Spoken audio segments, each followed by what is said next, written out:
Good morning. How is everyone doing this morning? Great. Fantastic. Did everyone have fun last night? Yes. Awesome. Thank you for Delphix for sponsoring the industry party. What I wanted to do this morning was share some reflections I had, think about yesterday, and substantiate a couple of claims I had made yesterday and maybe describe why I have so much conviction about them. The first reflection is something that I thought was so exciting about the Adidas presentation by Fernando and Marcus. I think what we all have in common in this room is that we all are dissatisfied with the current ways of working, that we all know that how we work typically now is not going to help our organizations survive and thrive in their marketplace. And my genuine belief is that the people in this room, these are the people who are going to be pioneering the practices that in 10 years we will all be taking for granted. What I thought was so interesting about the Adidas presentation was what they pulled off. So Marcus described that 2 a.m. meeting with their CIO, right, about how that kicked off something that led to the birth of this platform team. And what I loved about that was what that agreement was. Essentially, the agreement was that 5% of all the software engineers and technologists from each one of the business units would be essentially given to this shared service to create the platform team. And so they were all given the option of opting out. In other words, they could keep their 5% of software developers, but then they would be able to leverage the platform that they're creating. In other words, they could do it themselves, and they had 100% adoption rate. So one of the things I genuinely believe is that in the years to come, I think we're going to be hearing many stories about how people heard about what Adidas did, and we'll be sharing how they were able to replicate those outcomes. So that was something I just found really, really exciting. And I think what all of the presentations yesterday have in common is that they're all stories of transformational leadership. One of the coolest findings from the State of DevOps report actually came out last year. And one of the things that we looked at was, to what extent do organizations exhibit these traits from their leadership? And there are 5 domains of capabilities, or 5 domains. The first is vision. To what extent do their leaders understand where the organization is going? What are the most important problems and goals and aspirations of the organization? And to what extent can that leader get in front of those goals, not just to be relevant, but to help with the achievement of the most important things facing the organization? The second one is intellectual stimulation. To what extent does the leader challenge status quo? To what extent do they question basic assumptions of how we do work? The third is inspirational communication. To what extent can the leader create a sense of excitement, maybe overcome very deeply seated fears about what does this do to our careers or to our functional silo? And can they create coalitions around them to create the coalitions of the willing? The fourth is supportive leadership, and the fifth is personal recognition. So the last two, personal recognition and supportive leadership, that's often characterized as servant leadership, as popularized by the Agile movement. The difference between servant leadership and transformational leadership is that transformational leaders also focus equally on the needs of the organizations, not just on the needs of the followers. And one of the most decisive findings from the State of DevOps report last year was that leadership matters. If you took the bottom third of those organizations with self-reported transformational leadership behaviors, are only 1/2 as likely to be high performers. In other words, it's possible, but just a lot less likely. And what was also astonishing is that the study also showed that leadership is not enough, right? Leaders don't actually do any work, right? Leaders would hang out with other leaders, they just give PowerPoint presentations to each other, right? Leaders need great teams, they need great technical practices, and architecture that helps enable teams to work independently, right? And so all those in combination, right, that is what leads to high performance. So leadership amplifies all those characteristics that we talked about. So I hope you saw that in the presentations from yesterday. The other thing I mentioned yesterday is I had made this claim that I believe that the majority of economic value that DevOps will create is not going to be through the FANGs, the Facebooks, Amazons, Netflix, and Googles, but instead it is organizations represented in this room today, right? The largest brands across every industry vertical, every not-for-profit government agency. And that belief actually began probably around 10 miles from here. I was at DevOps Days in London in 2011. I was talking to a good friend of the DevOps enterprise community, Chris Little, who's now at Gartner. And he said, I agree with you, Gene. He said, in fact, there's probably going to be a 20 to 30 year period of a golden age of unprecedented economic prosperity. And so my reaction is like, well, that was a very specific claim he made, right? So on what basis does he believe that? And that's when he introduced me to the work of Dr. Carlota Perez. And she's now at the London School of Economics here. And so what was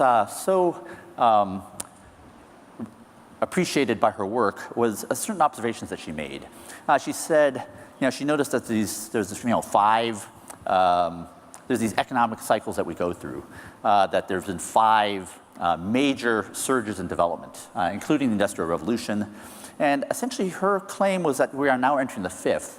But what made her work novel was that essentially she was positing why we go through this boom and bust and why it creates these multi-decade periods of economic prosperity. And so, in other words, she was positing a causal mechanism of what causes these economic cycles. And by the way, the book is called Technical Revolutions in Financial Capital, The Dynamics of Bubbles and Golden Ages. And so here's what she says. She says essentially the causal factors are because of these 6 reasons. 1, a critical factor of production suddenly becomes very cheap. So whether that was the Industrial Revolution, the use of steam and rail, steel and heavy engineering, mass production in the automobile, and now with information, computers, and technology, something that was very expensive now becomes very, very cheap. That then leads to a whole new set of infrastructure being built, and this Wild West period of a laissez-faire period of wrenching innovation that's followed by a bubble. That always is followed by a post-bubble crash, a reassertion of institutional authority and regulation, and then finally a period of consolidation and widespread gains in the productivity from using this new technology. Right? And her claim is that it is in this second phase of production capital that really is where the wealth is created. So what she calls it the turning point between the deployment period and the installation period. Her observation is that the first phases are fueled by financial capital. So that's raising money from Wall Street or our banker friends from across the street here, venture capital, right? Those are what fuel this innovation. Then comes the boom, then comes the crash, and then we figure out what this technology is actually good for. And that is fueled not by financial capital, but that is fueled by production capital. So all the stories that we heard yesterday were not organizations, Nike, raising money to improve their technical practices. They were using their own operating capital to win in the marketplace. And so, I think we are seeing this happening right now as we talk about digital disruption. You can see it in, I love this graph that shows the market caps 2006 versus 2016, right? And this shows how disruptive the FANGs are. But I love this observation that history doesn't repeat itself, but it does rhyme. In other words, there's this great graph that was released by Goldman Sachs that shows essentially the percentage of all retail transactions of Amazon and Walmart, that's on the y-axis, and the x-axis is versus the years since their IPO. And what you can see is that Amazon's share of all retail transactions is tracking almost exactly like Walmart did when they went public. And so I think it's amazing to see that these things have happened before, and they will be happening across every industry vertical. So I believe the stories at this conference are exactly as Dr. Perez describes and predicts, that it is the largest, most respected brands in every industry vertical, exploiting the technology miracles that were created by financial capital, by the FANGs, that the productivity gains will be so evident that will finally solve this 30-year mystery we have about the productivity paradox, right? The economists, they've had trouble for decades identifying where is the productivity gains from technology. And I think we are now going to see it over the next 20 to 30 years. And it does really set the stage for a multi-decade period of economic prosperity. I think the other thing that I find very hopeful about this is that the age before the crash, the age of financial capital, that is typically a period of ever-increasing wealth inequality. And it is only through the deployment age, that we deploy production capital, that rises, that's the tide that lifts all boats, and that actually does create prosperity across a much broader population, and that's what leads to, I think, a more just society as well. So one of the things that Jeffrey Snover mentioned yesterday was the notion of the inflection point. So that book, actually, that phrase, the inflection point, came from a book called Structure of Scientific Revolution, written by Dr. Thomas Kuhn. And his observation was that whenever you have these immense changes in scientific worldview, whether it's from Copernican to Newtonian or Newtonian to Einsteinian, from a distance, it looks like it happened overnight, right? It looks like it was actually done by one person, but in reality, in each one of these revolutions, it was actually done by a whole bunch of people, by community, sometimes competitors, sometimes collaborators, and the Kuhnsian moment is really, he compares it to sublimation. Like in an instant, air becomes like, a gas becomes like a solid. And I think what I find so exciting is that the Kuhnsian moment of the deployment age, I think is going to be created by this community. I've had the privilege of studying this community for 5 years, and to see how we've advanced the practice and learned from each other, there's a conviction I have that the Kuhnsian moment will be created by organizations just like in this room. So, another aha moment I had yesterday was this maybe new conviction that the most important business leaders who will be driving their organizations forward, helping advance the most important business objectives in the next 5 to 10 years are likely in this room. I love what Randy Lyons from Nike said. He said, business leaders, he is not a technology leader playing business. He is a business leader with a technology background. And so for me, that was a startling difference in perspective, and I think I'll be carrying that around for years to come. And so I think all the people who have been presenting, they are either business leaders with a technology background, or they will become the business leaders with a technology background that have earned the right to lead some of the most important initiatives of the organization, because everybody knows that they have the best long-term interests of the organization at heart. So the reason why I share that with you is just I had made some very wild claims yesterday, and I'm hoping that you find this as persuasive as I have. So a couple of announcements on us to change tempo slightly. One big thing that we're going to be doing differently in 2019 is that we're actually going to have 3 days of programming instead of 2. One of the things that we discovered on the programming committee side is that there aren't enough speaker slots. And so we're actually going to be increasing the conference to 3 days, just like the US conference. And I think that will be hopefully a great thing. So stay tuned for more news on that. Yes, feel free to applause.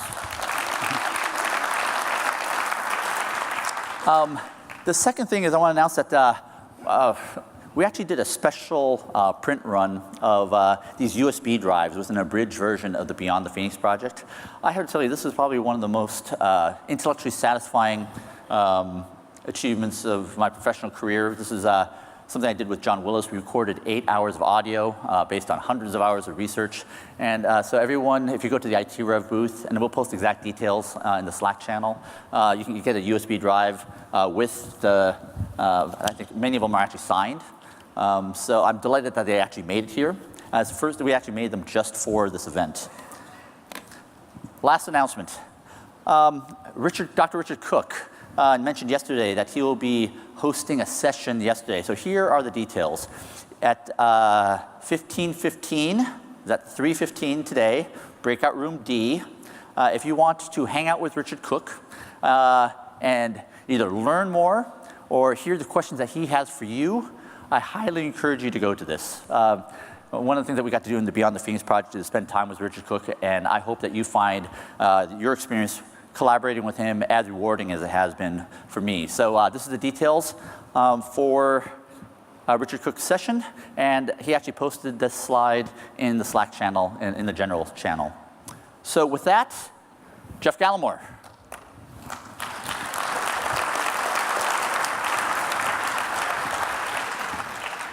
Good morning, everybody. Oh, come on. It's not that early, is it? All right. Who is ready for a great second day? Okay, that's a little bit better. All right. Here's another question. Who's expecting a great second day? Okay. All right. Well, let's see if we can exceed those expectations, because the first day was pretty awesome, at least as evidenced by the graphic recorder that was following many of the speakers and sessions around all day. Check this out. It's right out in the foyer here on the left side as you exit the room. It's always interesting to see what somebody like this takes out of the sessions and the talks. So spend a little bit of time checking this thing out. It's pretty cool. All right, and this community thrives on feedback. It's the DevOps second way. We need your feedback on the talks. The speakers want your feedback on their talks. So go into the app and rate the talks and let them know what you think. And a reminder about the overflow area. So again, yesterday we had some overflow issues on breakouts B and C. We've created overflow areas out here in the foyer area. So if breakouts B or C end up getting too full, you can always shunt out to the foyer there and be able to see those talks live. They're just outside this main room on the right side. Okay, yesterday I talked to you about how we wanted to enhance the attendee experience, how we wanted to enhance the experience for you all, be able to create some interactions between speakers and you, and between you and each other. So how many people had a conversation yesterday with a speaker? Okay, a little more than half. How many people had a conversation yesterday with somebody they didn't know prior to coming to the conference? Okay. My goal for the end of today is to have every hand raised on both of those questions. And so we've got some more opportunities to do that. We have Ask the Speaker again at 11:15. So the morning speakers are going to be upstairs at 11:15 for an Ask the Speaker session, where if you do have questions about what they talked about, you can ask them there. Post your questions in the Slack channel, the Ask the Speaker Slack channel, and then upvote the ones that you want to hear answered. We also have lunch with the speakers. Again, that's also upstairs in breakout E. So if you don't get your questions answered in the Ask the Speaker session, you can also have lunch with the speakers and be able to ask your questions, have discussion then too. Again, remember to let them eat. They love answering your questions, but they love food too. And then the lunch table discussions. Quick survey. How many people used or read the lunch table discussion topics, the little cards that were on the tables, and talked about any of the questions? Feedback. That's feedback right there. Okay, skipping that one. All right, lean coffee. We have another lean coffee session. Yesterday it was at 2:20. Today is at 2:35. Again, it's upstairs in the Riverview Riverview floor breakout E. Okay, pop quiz. You didn't expect this to be happening this early. I mean, we're all out of school, right? But we've got a pop quiz today. All right, shout out. What are these? Stairs. Yeah, I'm not trying to trick you. Like, seriously, I'm not trying to trick you. Yes, these are in fact stairs, and they are right outside this door, and just, I believe, actually to the right, or to the left. To the left. They are to the left. Thank you.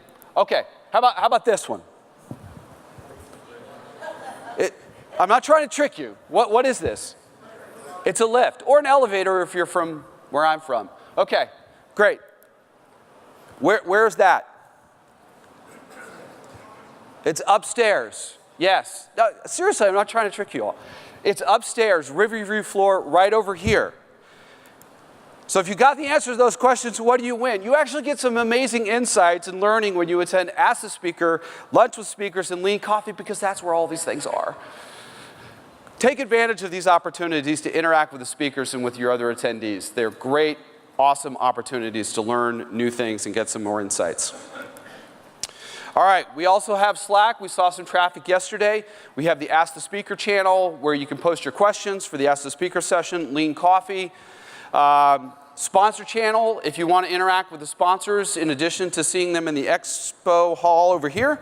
If you're posting for jobs, get them in hiring. If you're looking for a job, don't let anybody else from your organization know, but you can see them there. And then Summit Stories, that's another channel that we have. So if you've got some awesome stories about your experience here at the Summit, we'd love to hear about them. Post them in the Summit Stories channel and share what's going on. Thanks again to our premium partner, Zebia Labs. We couldn't do this without you. And our platinum sponsors, BMC, CA, Electric Cloud, GitHub, Red Hat, Sonatype, and TaskTop. Our gold sponsors, our silver sponsors, our media sponsors.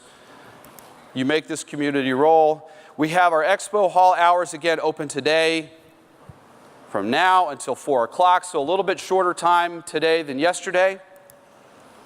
And we have a raffle, so if everybody looks at their badge, I have mine in the back. On the back side of your badge, there's a card for a, if you go visit the different booths, there's a drawing at 1:45. The card says 1:15 on it. We are moving that to 1:45 because we don't want to disrupt some of the stuff that's happening over lunch, including the lunch with the speakers. So at 1:45 in the expo hall, the Zebia Labs booth, we're going to be having the drawing. I think there's 5 drawings. And the guidance to the raffle sponsors was that they had to bring something that was worth at least 150 pounds. So that's a non-trivial win if you end up getting. You have to be present to win, and please, please, please, if you have those cards filled out, write your name on them before you drop it off in the dish, because last year there were people who won who didn't have their name on the card. And we couldn't get them the prize. So don't go through all of those great conversations and hard work to fill out the card without having your name on it. All right, Gene mentioned the Beyond the Phoenix project thing. I have listened to this. It is awesome. It is amazing. You will learn so much from it. This is what it looks like. If you go right outside these doors and stop by the IT Rev booth, you can grab a copy of it before getting to the next session. Get yours, listen to it. It is awesome. Reminder of the code of conduct: listen well, share well, respect everyone at all times, and speak up if you see something or hear something that is not consistent with the environment we want to create for this community. If you need help, post in Summit Slack, email ITRev, or again, if all else fails, Slack me at @jgallimore. Thank you. I will hand back off to Gene to introduce today's first speaker. Thank you so much, Jeff.